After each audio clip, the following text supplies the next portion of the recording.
It's really, really difficult without an intro, really. But this is a mukbang. I am having spuds and ketchup. Why are spuds so good? It's just a spud. I didn't even wash them, don't tell anyone. But I wanted to talk about how and why I ended up quitting Instagram. Oh, that's a lot of ketchup. I've had Instagram for 2 years or something, from 2014 to 2016 or something. And I uploaded a little here and there. And I actually got quite a few likes. Well, quite a few, not like hundreds, but maybe 20 or 25 likes. So it got you that feeling, you know, of importance. Yeah.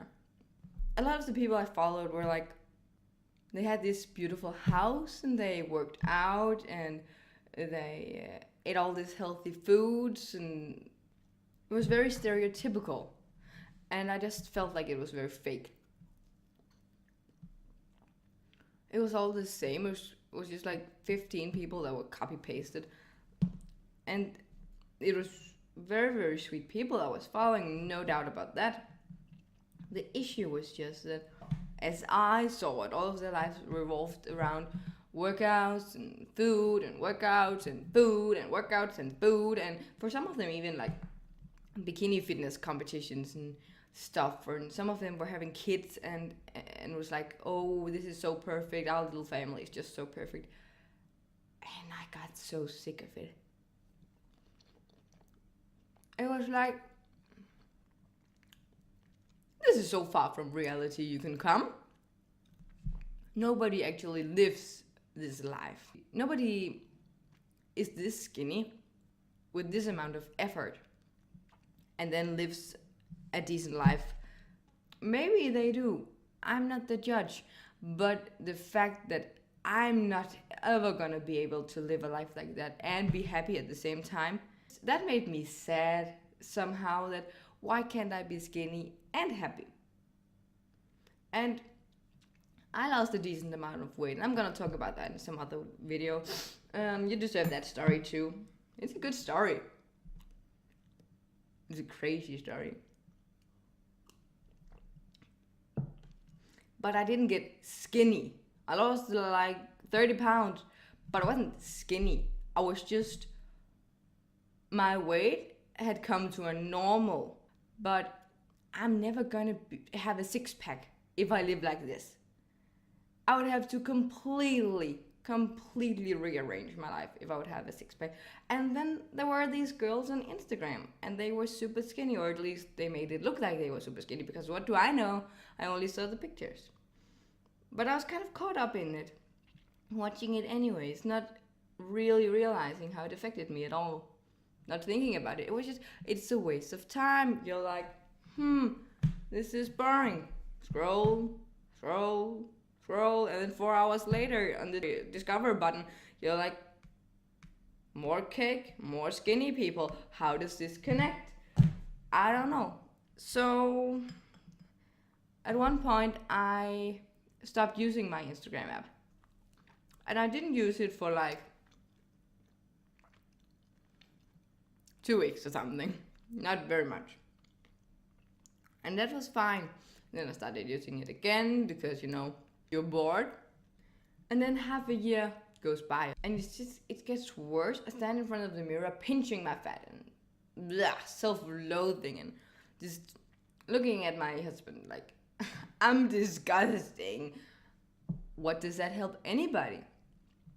So actually it ended up being my husband who suggested to turn the damn thing off. And I did. And that's 2 months ago now. Haven't looked back since. It's super nice.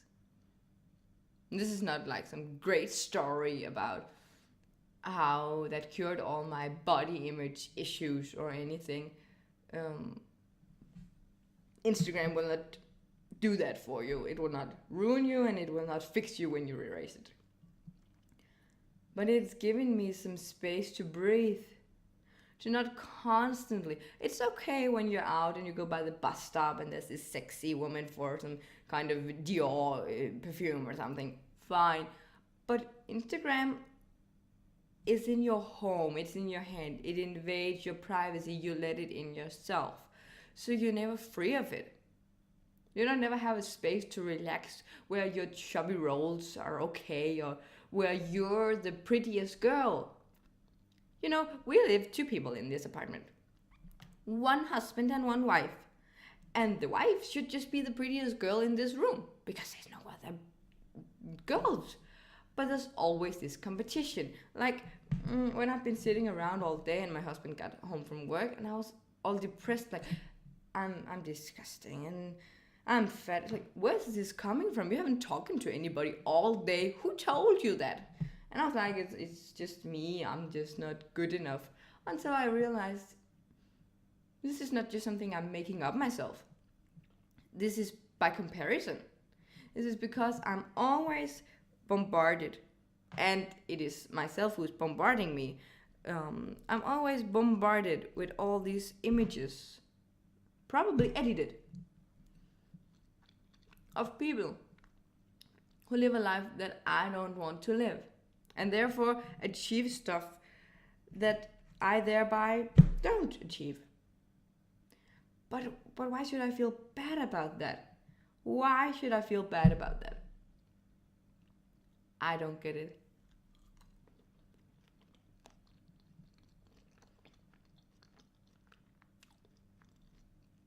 I just really don't.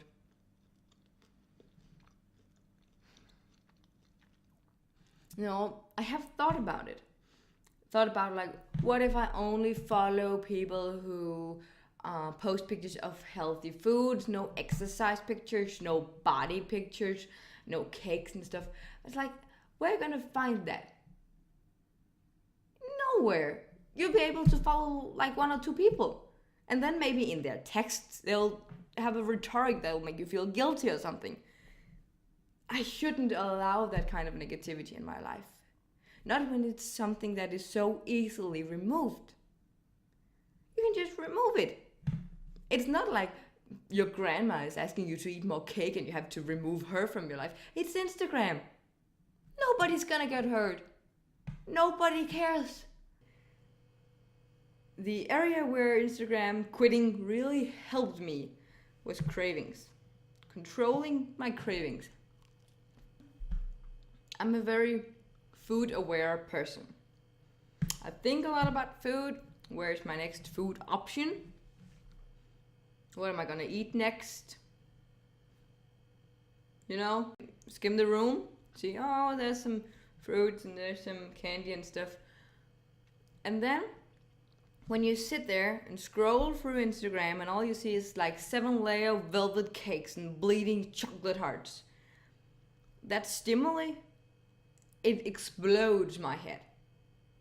It increased my cravings and my food thought processes 1,000-fold. What's this good for?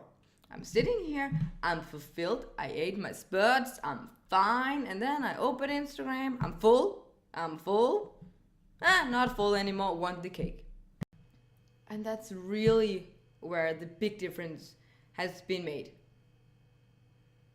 Because after quitting Instagram, I only think of food on super bad days. Because they're still there, but on normal days, usually I would think about food anyway. A good day would still be 95% thinking of food. That's a lot.